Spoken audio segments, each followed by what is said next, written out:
Well, good morning, everyone. Today I've got the great pleasure of sitting here in my car in Brisbane, in a very nice leafy suburb, speaking with Louise Fitzgerald-Baker. Good morning, Louise. Hello, Mark. Thanks for having me on the show. It's lovely to see you.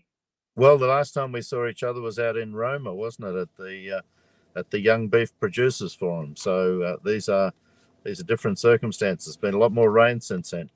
There's been a lot more rain. It was really hot too then. I'll never forget it. It was like, do you remember the next day? There were a lot of very tired and hungover people, and it was about 38 degrees in the room, and the audience was just wilting, and we had to get them up and do star jumps and all activities, Joy and I. So it was a lot of fun. No, look, absolutely. And you did a great job out there. So it was a great presentation you did. And so let's just go back, Louise, and talk about you for a minute, saying you're the most important person here this morning. You're a wife and a mum. You've got three girls who are growing up, and must be a lot of fun in your life. Yeah. I've got three daughters, 22, 20, and 17. So almost all having left the nest. And I wrote a book on financially independent women, so careful what you wish for. All three of them, will probably be out of home as early as maybe next year, which is huge, but wow.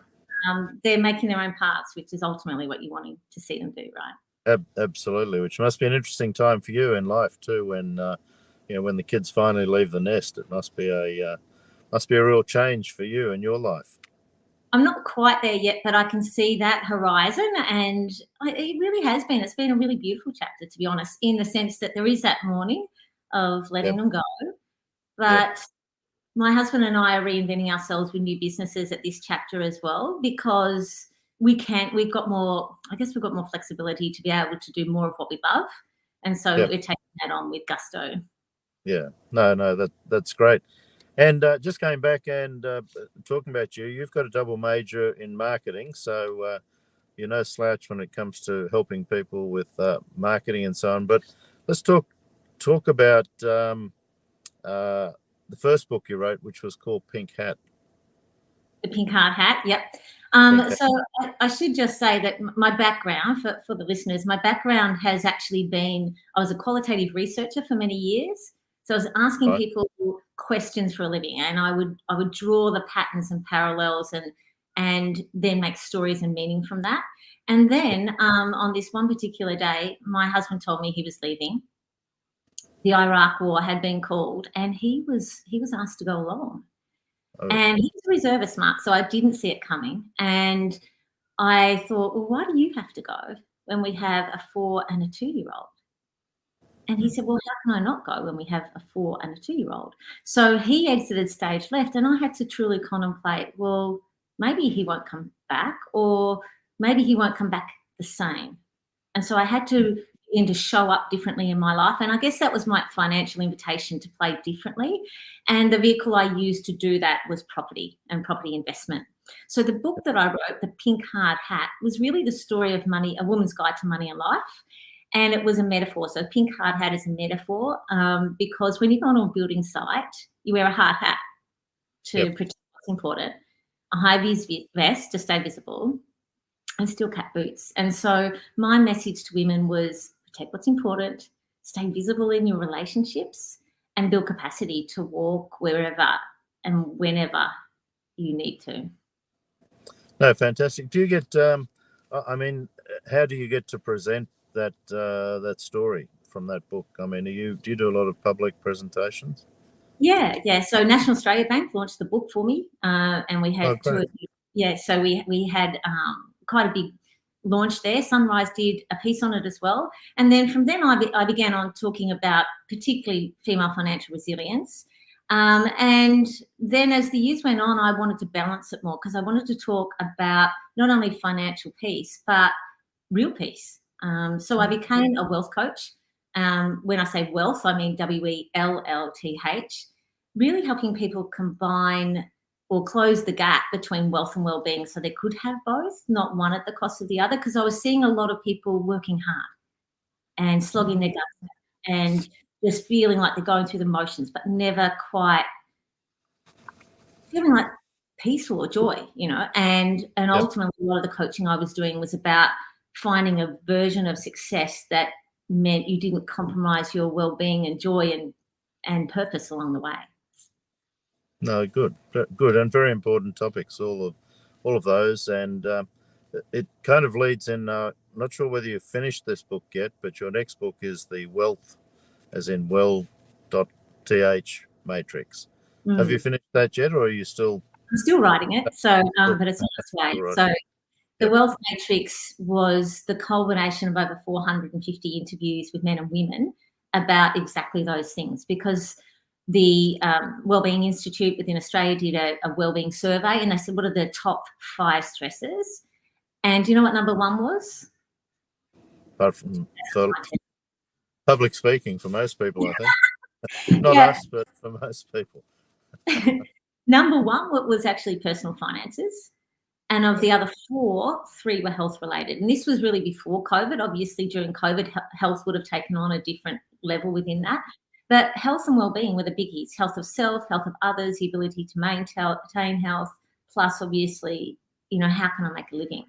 And so that's what's keeping us awake at night. They're the big ticket items. They're what we need to resolve and find a solution for in a way that, as I said, doesn't compromise. We're not lying at either ends of that spectrum. And the Wealth Matrix really told a story about the feelings people have around those, the confidence they have around their money, and how well they're taking care of themselves in the pursuit of it. That's interesting, Louise. When I was doing a lot of coaching, one of the things I would always talk about is the 3-legged stool. 3 legs being health, relationships, and money, and certainly you're covering 2 of those very well there, the health and the money. And I used to talk about how in life, if either of those legs, any of those legs breaks, you fall over. And I'd always ask people, what's the most important thing for them? And they're all important, but I mean, at the end of the day, health is the most important of all the 3, probably followed very quickly by money, maybe, or maybe not. But followed by relationships, not money. But the interesting thing is, they were spending all their time on the money and very little time on the health and on the relationship. So, it's all about getting that balance too, isn't it, in life? I think so. And I think when you and I met back in November, we recognised that in each other as professionals as well. We both have this same observation about who we're speaking to, where their priorities are lying, and how to solve that problem. And you're quite right, Mark, about relationships. So of those surveys, I mentioned number 1 was money, and I said 3 of the other 4 were health related, but number 2 was relationships. But the reason I with money and health is because if I move those levers, guess what? Relationships improve, because one of the biggest things to fight about is money, and and are you taking care of yourself? Are you they're the biggest things, the biggest concerns. So I kind of figured if we can move those levers, then by default relationships have much less pressure on them. Yeah, absolutely, because there's nothing surer than when the money goes, the relationship goes, and when the health goes, the relationship goes. So, I mean, it's they're all very, very intertwined.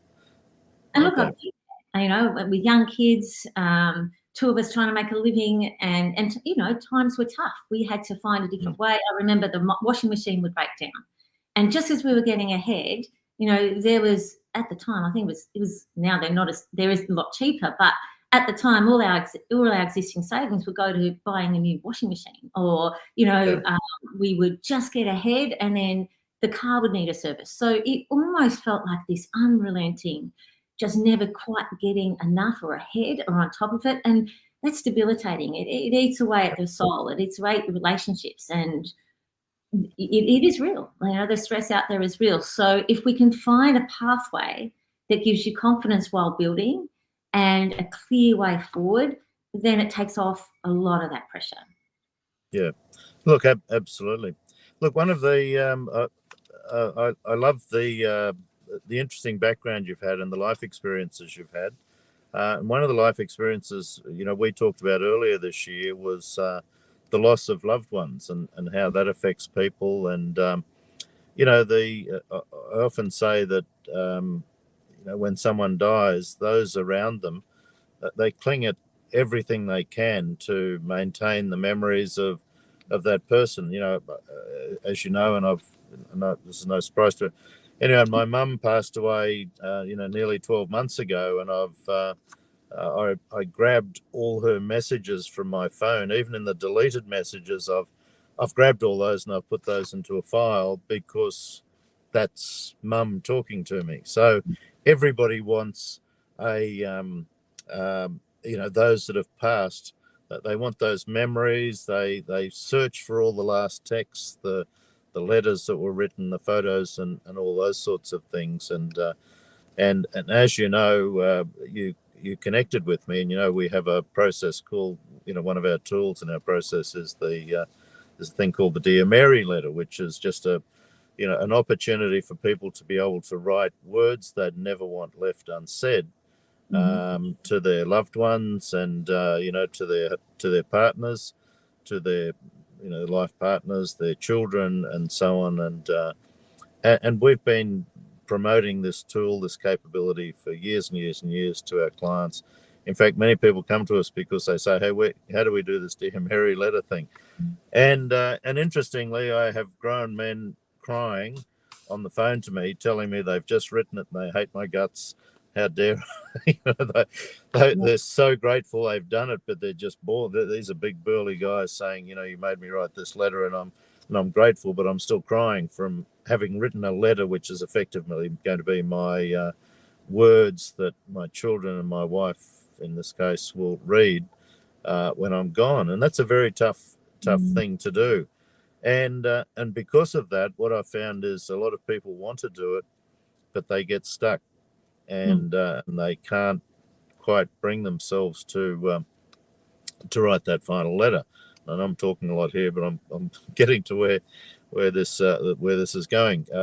Myself, in the past, what I've been doing is each year I sit there with my iPhone in my hand, and I dictate to my kids and so on, all my loved ones in my life. I dictate the things that I'd want them to hear should something happen to me, kind of within the next 12 months before I do it again. And it's a tough thing to do. I mean, every year I just sit there bawling my eyes out as I dictate these letters. I'm a real softie, I know. But you've come up, Louise, with a tool and a capability which has just blown me away. And you've actually taken the opportunity to do this with one of our clients, and it's just such a fantastic outcome. So I'd like to introduce, I guess, and to talk about the process that you've created. So over to you. Let's hear all about this idea you came to me with. Thanks, Mark. Yes, it's called Postscript, postscriptletters.com. And you're quite right. I had a very similar observation. And the main reason that people don't write these letters, I mean, you're particularly diligent. I'd say you are like the 1% or 0.5% of people who are thinking like this because, well, for three reasons. One, it's not top of mind for most people. Like even those of us who have been touched by loss, and we're reminded all the time. Look at Shane Warne, on Friday, he's only 52. Even though we might see this all the time, deep down we're always thinking, well, not us, not me, not today. And so there's no urgency. And so that's often the first hurdle. And the second is that faced with the enormity of writing a letter like this, for many of us, it's just overwhelming. Like, where do you start? What do you say? And we've all heard stories of someone who's either written their own memoir or even eulogy, and it has literally gone on and on and on and on because they've been very close to it. They didn't want to leave out any detail, and deep down it may not be something someone ever reads. Or then there's that last point where they don't know how to say it, and that's again the case that they have an idea of what they want to say, but they're not sure. They've got too much emotion wrapped into it, or they can't even see the strength of their own story. So I have my background's in writing. Obviously, I'm a writer and a facilitator, and I do facilitated letters for people, and they're called Postscript letters. And I came up with this idea because I was touched by this in my own life. So as you know, I was already a wealth coach. I was hearing about people talking about a lack of purpose and clarity, and my role was taking them from confusion to a place of clarity and peace. And then last September, I was on LinkedIn and I saw a friend of mine pop up, and he was an old teacher of mine. He was actually my very first boss and very first mentor. His name is Tim. And we connected, and it was one of those profound experiences where, you know, if you haven't seen someone for over 20 years and then you reconnect, someone you really, really looked up to and admired and learned a lot from, and then you finally reconnect. And we had a 1.5 hour Zoom call, which was a real meeting. Like, honestly, it was one of those wonderful conversations where you just go, how are you? And how did your life turn out? Like, what happened for you?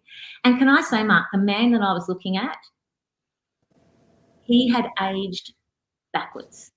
So 25 years later, he looked younger than he did 25 years ago.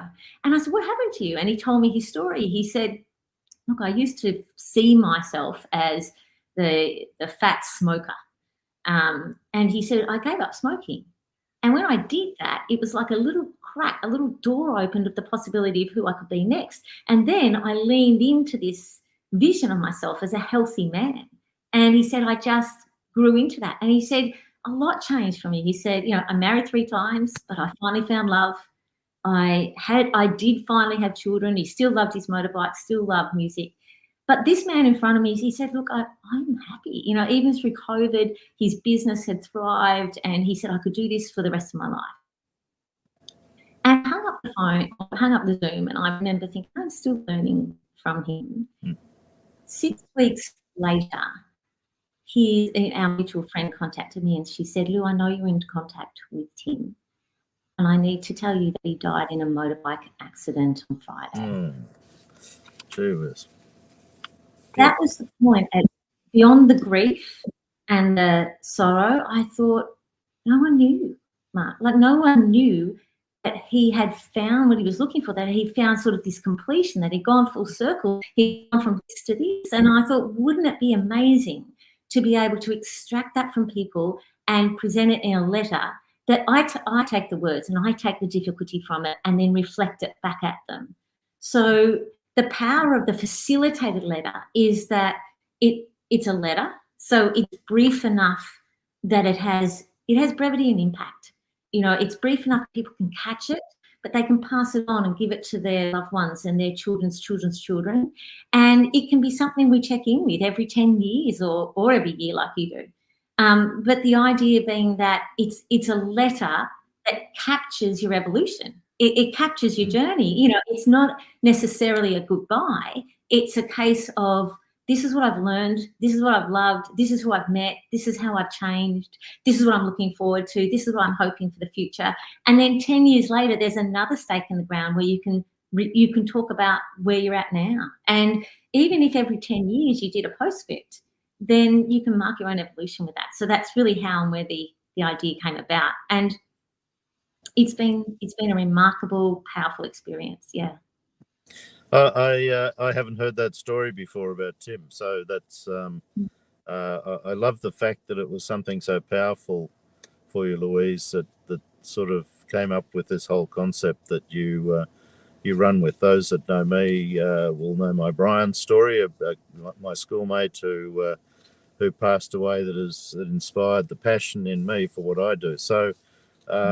You know, I think the greatest things sometimes come from sadness and adversity and so on. And I think the fact that you've captured, you know, his transition in life, you know, if he's sitting up there, which he probably is, watching you, he's probably ever so grateful that he did reconnect with you and you're able to tell his story, because so many times the stories go unsaid. And I think that's one of the things I say to my clients all the time is make sure you never leave anything, never have anything left unsaid that you'd want for your children to know, for your family to know, for your loved ones to know, for your community to know. And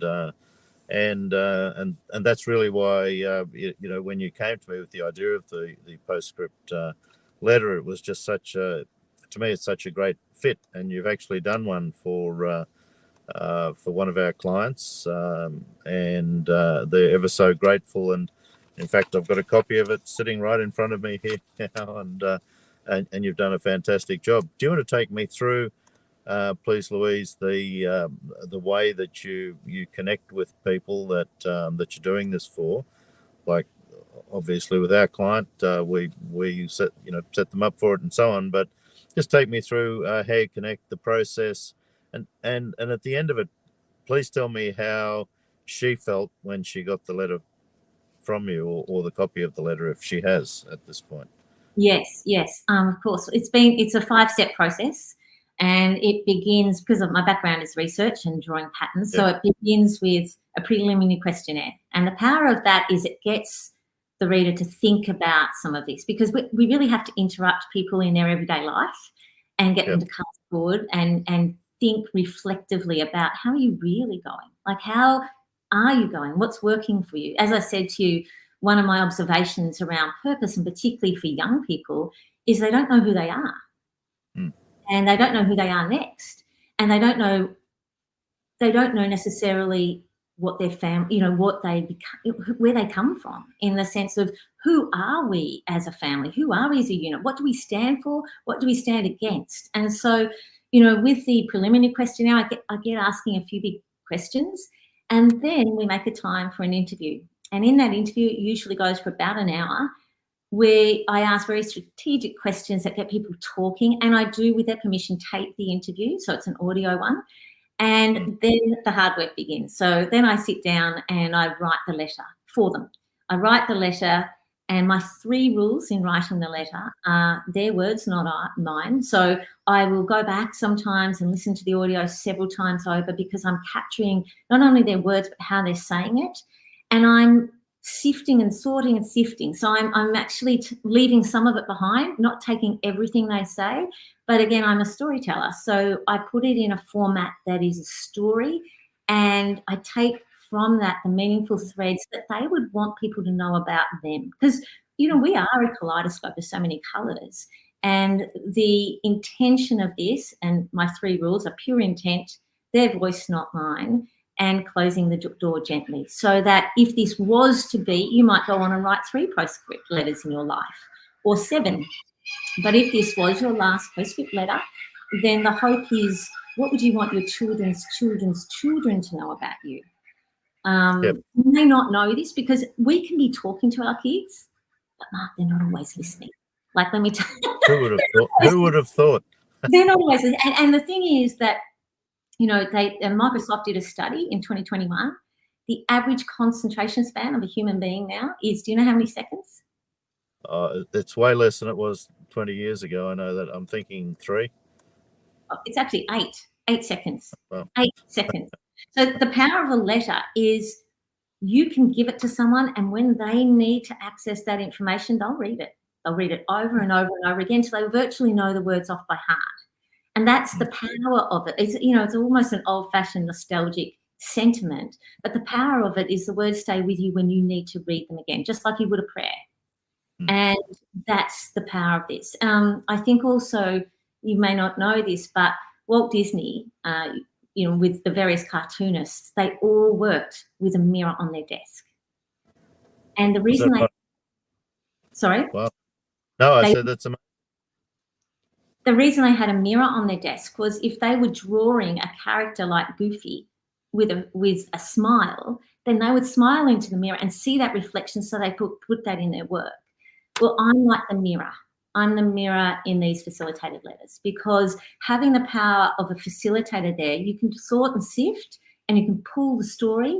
And so what happens, and what happened for your client, is, this is the real power of it. You think you're doing something for the generations beyond, and you definitely are.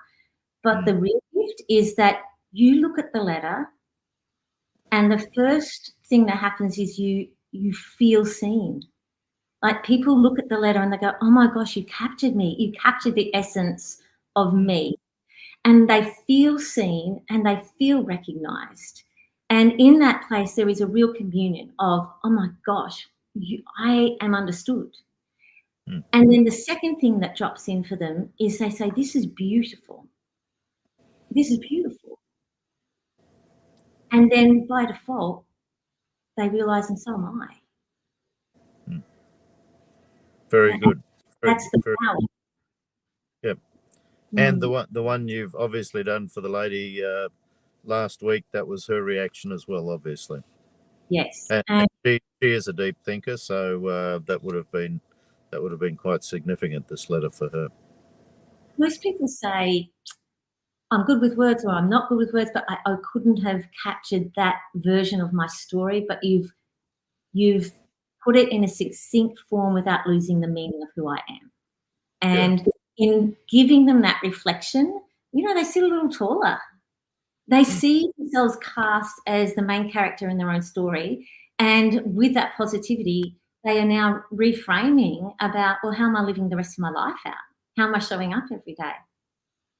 I've just thought of a new business idea for you as well, Louise, while you've been talking, because what we're talking about here is your postscript letters, which is really aimed at in the conversations with me, was a bit taking the opportunity for people to write their Dear Mary letter and actually get it done by having you interview them and you bring that all together in the magnificent way that you do. But for people to do it themselves, it's so hard for so many different reasons. They can't bring themselves. They don't want to think about themselves being dead and someone reading this letter that they're about to write. It makes them too sad and so on. So your process is a great way to bring that out. But it just got me thinking. Many years ago, I had the opportunity to go with a group of people to Columbia University, and they had one of the professors came and spoke to us all. It was a 2-day course he took us through, but he got us to map out all the important moments in our lives, all the life-changing things that happened to us from when we were kids through school, when we got an award, or we got to row in the first eight, or whatever the special life milestone was, getting married, the relationships, children, really pivotal moments. And he got us to talk about that and to write that down, to write our life story. And it just really struck me that what I'd love maybe with you is to take the opportunity is to go through and grab all that stuff I did with Columbia University and have someone put that in a form, because you could actually help people write their own life stories for the generation, so that my children and my grandchildren, for example, would have the opportunity of understanding, this is what Dad's life was. You throw in a few pictures here and there, and you effectively write a book on your life, but a deep and significant one from the not well you I mean I'm the not the author you are, but from my experiences, my takes on what happened in my life. And that would be I think something that would be really valuable and maybe of interest to a lot of people as well. Your thoughts on that? Yeah, I think absolutely. I love the idea of tracking your evolution throughout your life. I think everyone over 45 should have a postscript letter, and I think they should review it every 10 years at least. And the power of a facilitated letter is that it tracks your evolution in a way that's reflected back to you in a meaningful, powerful way, that only having that person to bounce the idea off, it gives you the capacity to see yourself as I see you, as someone else might see you who hasn't heard your story before. And that's the powerful thing, because sometimes people are so close to it, they gloss over the details of these courageous acts, and I'll pull them up and go, tell me more about that. Oh, wow. Yeah, because that's something that your kids are going to want to know about you. So I think there'll come a time where at 18, someone will do a postscript, or at 21, and then every 10 years thereafter, they will be dropping in. The next part of my business idea is actually having a repository, a website vault, where people can actually log those, file those letters over time. And you're exactly right, that evolution could be mapped. I do workshops as well around letter writing, facilitating, and obviously it's not a life letter, because that's a really more of a one-on-one exercise. But in the letter writing workshops, we do talk about, what conversation can you have today in telling someone in your life how relevant and important they are to you. And even there's different aspects of letter writing as techniques, as you would know. You're writing to your fear, writing to your anxiety, writing to your future self, writing to a dear and beloved friend. So letter writing in all of its different facets. Some aspects of that you can do in a group, and then you can talk about the impact that's had, but there are rules around it as well. And that is that you don't necessarily expect to have a letter back, because it's actually in writing and presenting it and leaving that, knowing that it will be found and read in its own time, that it is meaningful for people. And there's a real generosity of spirit in that. Absolutely. Louise, our time is up, but there's a couple more things I'd really like to touch on. And that is, most of the planning and the goal setting and so on we're very, people who get involved in this, generally the very forward focused people. I mean, I always like to have conversations with people where their future is going to be bigger than their past. In other words, they haven't lived their life and they're just sort of coasting downhill now. They're still dreaming of big dreams and so on. But where what you do really comes in is, one of the things I've learned is that you need to look at your past still, but just look at your past so you can take out the things that have been really valuable and leave everything else behind. So you're just looking for the important moments, the good stuff, the lessons we've learned. And if you can document them, that helps you with you moving forward as well. So, but also it helps you focus on the progress that you're still making. I'm also a great believer in progress, not perfection, that each year we just want to be a better version of ourselves and so on. So everything you've talked today has just been so valuable in regard to helping people keep track of their lives, to map it, but in a way that's written, so, because otherwise it'll never get done. But putting it down and putting it into words is just such a powerful thing, Louise, and I commend you on that. Your website is, correct me if I'm wrong, postscriptletters.com. That's correct, yes. Postscriptletters.com, and I'm sure you'll get people coming back to you after this. I want to use you with as many clients as I can this year for the Postscript letters for them, their families and so on. And thank you for coming on today, Louise. It's been a really, really interesting conversation, and time's up, as I said, but we'll be in touch again soon, and look forward to further exploring these Postscript letters with you. Thanks for your time. Thank you, Mark, and thank you for your support along the way. It's been lovely getting to know you. Talk soon. Cheers.